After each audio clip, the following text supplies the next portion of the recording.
கிறிஸ்தவ சபைகளில் பிரிவினைகள் உண்டாவதன் காரணம் என்ன என்று சொல்லி சில காரியங்களை வசன ஆதாரத்தோடு கூட நம்ம பார்க்கலாம். ஒரே தேவனை ஆராதிக்கிறோம் என்று சொல்லுகிற கிறிஸ்தவர்கள் மத்தியில் ஏன் இத்தனை பிரிவுகள் என்று சொல்லி கேள்வி கேட்கப்படுவதை நாம் அறிந்திருக்கிறோம். நம்மள்கிட்ட கேட்டிருப்பாங்க. பலவிதமான சபைகள் இந்த நாட்களில் தோன்றுவதற்கு காரணம் என்ன? கர்த்தர் பிரிந்து போக செய்வாரா, அல்லது அவர் பிரிப்பாரா, இதை அனுமதிப்பாரா, அல்லது இது பிசாசினுடைய தந்திரமா? இது தேவனுடைய நாமம் இப்படி நடக்கும் பொழுது தேவனுடைய நாமம் தூஷிக்கப்படவும் ஊழியங்கள் ஸ்தம்பித்து போகவும் ஏதுவாய் காணப்படுகிறது. முக்கியமாக புதிதாய் வருகிற விசுவாசிகள் நிலைகுலைந்து போகிறார்கள். முதிர்ச்சி அடைந்த விசுவாசிகள் என்று சொல்லப்படுகிறவர்கள் கூட இது நிமித்தமாய் சோர்ந்து போகிறார்களே என்று சொல்லி பல கேள்விகளை நம்முடைய வாழ்க்கையில, ஊழியத்தின் பாதையில, நம்முடைய கிறிஸ்துவ வாழ்க்கையில நாம கேட்டிருப்போம். இன்னும் கண்டா அந்த அனுபவத்துக்குள்ளாய் கூட நம்ம கடந்து போயிருப்போம். அதை குறித்து சில காரியங்களை முன்பாக நான் வைக்க ஆசைப்படுகிறேன். இதற்கு பல காரணங்கள் உண்டு.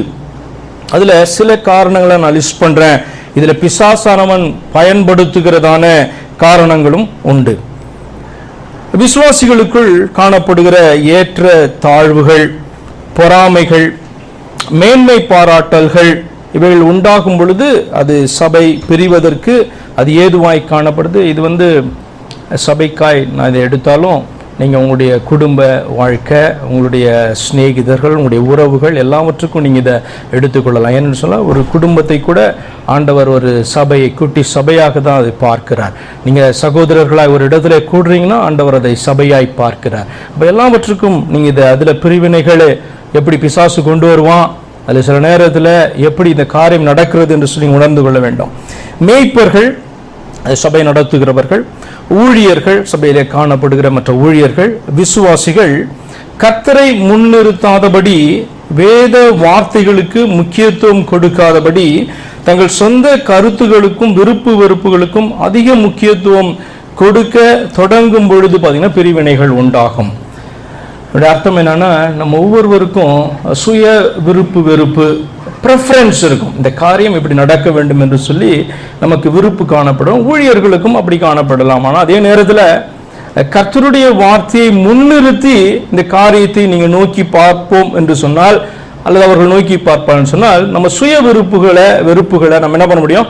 அடுத்து இரண்டாம் பட்சமாக வைத்துவிட்டு கர்த்தருடைய வார்த்தைக்கு நம்ம முக்கியத்துவம் கொடுக்க ஆரம்பிக்கும் போது பார்த்தீங்கன்னா பிசாசினுடைய தந்திரங்கள் அங்கே ஈடுபடாது. அப்ப இப்படிப்பட்ட காரியங்களினாலே சபைகள் பிரிகிறது உண்டு, குடும்பங்கள் பிரிகிறது உண்டு.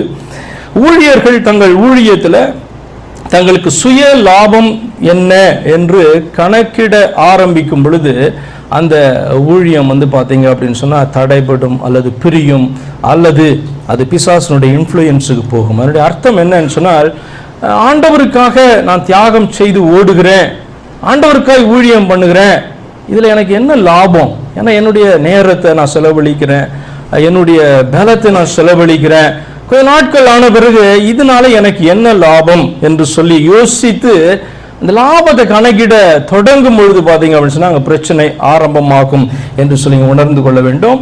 நீங்கள் நேரம் இருந்தால் நீங்கள் லூக்கா 17ஆம் அதிகாரம் 10வது வசனத்தை எடுத்து நீங்கள் வாசிச்சு பாருங்க.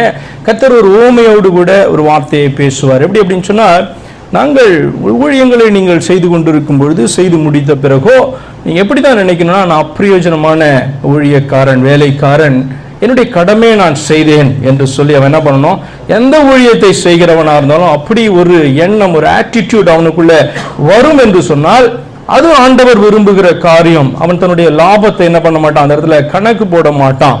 என்னென்னு சொன்னால், இது மற்ற உலகத்தின் வேலையை போல் அல்ல, இது ஆண்டவருக்காக நாம் செய்கிற காரியம், கடமை என்று உணரணும். அப்ப என்னைக்கு தன்னுடைய சுய லாபத்தை ஊழியர்களோ, விசுவாசிகளோ, கர்த்தருக்கு பின்பாக போகிறவர்களோ அவர்கள் கணக்கு பார்க்க ஆரம்பிக்கும் பொழுது அவர்கள் ஊழியன் என்கிற ஸ்தானத்தை அவர்கள் இழந்து விடுகிறார்கள். அப்ப அது ஒரு முக்கியமான ஒரு காரியமாக இருக்கும். அடுத்தது, ஒருவருக்கு விரோதமாக ஒருவர் பேசும் வார்த்தைகள் பின் விளைவுகளை ஏற்படுத்தும் பொழுது, இப்போ நம்ம அநேக நேரத்தில் புத்தியீனமாய் பல காரியங்களை நம்ம பேசுகிறோம். ஒருவருக்கு விரோதமாய் பேசுகிறது உண்டு, மற்றவர்களை குற்றப்படுத்துவது உண்டு. ஆனால் அது பின் விளைவுகளை ஏற்படுத்தும் பொழுது பார்த்தீங்க அப்படின்னு சொன்னால், குடும்பமாக இருந்தாலும் சபையாக இருந்தாலும் அங்கே பிரச்சனைகள் என்னாகும், உண்டாகும். ஏனென்று சொன்னால் வசனம் சொல்லுகிறபடியே உங்களுடைய வார்த்தைகள் அது ஒரு தீப்பொறியை போல அது காணப்படுகிறது.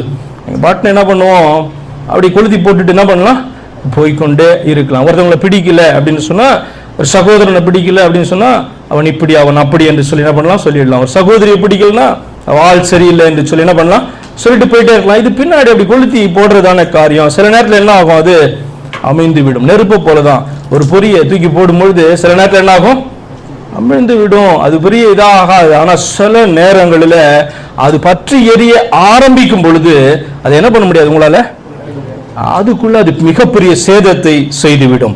அப்ப ஒருவருக்கு விரோதமாய் ஒருவர்கள் புத்தியீனமாய் பேசுகிற காரியங்கள் குடும்பங்களிலும் உங்களுடைய உறவுகளின் மத்தியிலும் குறிப்பாக சபையிலும் மிகப்பெரிய பாதிப்பை அது கொண்டு வந்துட முடியும். பிசாசு அதை பயன்படுத்தி விடவும் முடியும்.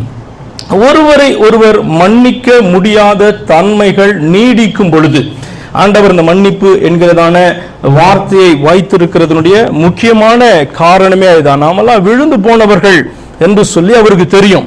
நம்மெல்லாம் பலவீனமானவர்கள் என்று சொல்லி அவருக்கு தெரியும். அதனால தான் ஆண்டவர் சொல்றாரு, நம்மளை எல்லாம் மன்னித்து விட்டு நீங்களும் ஒருவரை ஒருவர் மன்னிக்க வேண்டும் என்கிறதை நமக்கு சாய்ஸா ஆண்டவர் கொடுக்கல, கட்டளையாக வைத்து விட்டு போயிருக்கிறார். ஹல்லேலூயா. அதை தன்னுடைய பிள்ளைகளிடத்துல அவர் எதிர்பார்க்கிறார். அப்ப ஒருவரை ஒருவர் மன்னிக்க முடியாத நிலைமை நம்முடைய வாழ்க்கையில அப்படியே தொடர்ந்து காணப்படும் என்று சொன்னால் அந்த இடத்துல பிரிவினை உண்டாகும். அது உங்களுடைய குடும்ப வாழ்க்கையா இருந்தாலும், அது சபைகளாக இருந்தாலும், எவ்வளவு பெரிய சபைகளாக இருந்தாலும் பாத்தீங்கன்னா அப்படி உண்டாகும். தேவனாகிய கர்த்தரை குறித்த அறிவு இல்லாத நிலை தொடரும் பொழுது, எல்லாரும் கர்த்தரை அறிந்திருக்கிறார்கள், அறிந்திருக்கிற பிரகாரமாய் அல்லது அறிய வேண்டிய பிரகாரமாய் அவரை அறிந்திருக்கிறார்கள் என்று சொல்ல முடியாது. ஆனால் இந்த நிலை சபைக்குள்ளே தொடரும் என்று சொன்னால், தேவனாகிய கர்த்தரை குறித்த அறிவு நமக்கு நாளுக்கா என்ன ஆகணும், அது வளர வேண்டும், அவரை புரிந்து கொள்ளுகிறவர்களா இருக்க வேண்டும். அப்ப இந்த நிலை தொடரும் பொழுது பாத்தீங்கன்னா பிரிவினைகள் உண்டாகும்.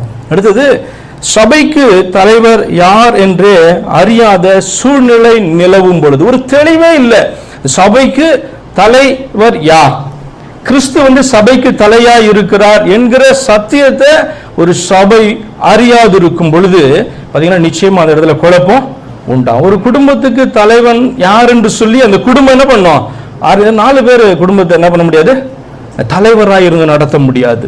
அதே போல சபையை நடத்துவதற்கு அதற்கு ஒரு தலைவர் என்று சொல்லி யார் என்பதை கிறிஸ்தவ சபை அறிந்திருக்க வேண்டும். அது இயேசு கிறிஸ்து தலைவராய் இருக்கிறார், அவர் மட்டுமே என்னுடைய சபைக்கு தலைவர் என்று சொல்லி அறியாத சபைகள்ல நீங்க பாத்தீங்கன்னா வளர்ந்து இருக்கலாம், பெரிய சபையை போல காணப்படலாம். ஆனா தலை யாருன்னு தெரியலன்னா பல இது என்ன பண்றோம், பல ஆவிகள் அந்த இடத்துல தான் தலைவராய் இருப்பதை போல என்ன பண்ணாது, காண்பிக்க ஆரம்பித்து. என்ன அப்படின்னு சொன்னா, கிறிஸ்துவை ஒதுக்குகிற சபைகளில பல ஆவிகள் கிரியை செய்ய ஆரம்பித்து விடும், பயங்கரமா குதிக்கும், எல்லா வேலைகளும் பண்ண. அது என்ன அப்படின்னு சொன்னா, தலைவருடைய ஸ்தானத்தை எடுக்க அது பிரயாசப்படும். ஏன் என்று சொன்னால் அந்த சபை தன்னுடைய தலைவரை அறியாத அல்லது தலைவரை தள்ளுகிற சபையா இருக்கும் என்று சொன்னா இது முக்கியமான ஒரு காரியம். அடுத்தது, இதெல்லாம் பாத்தீங்க அப்படின்னு சொன்னா பிசாசுகள் எளிதாக பயன்படுத்தக்கூடிய சில காரியங்கள்.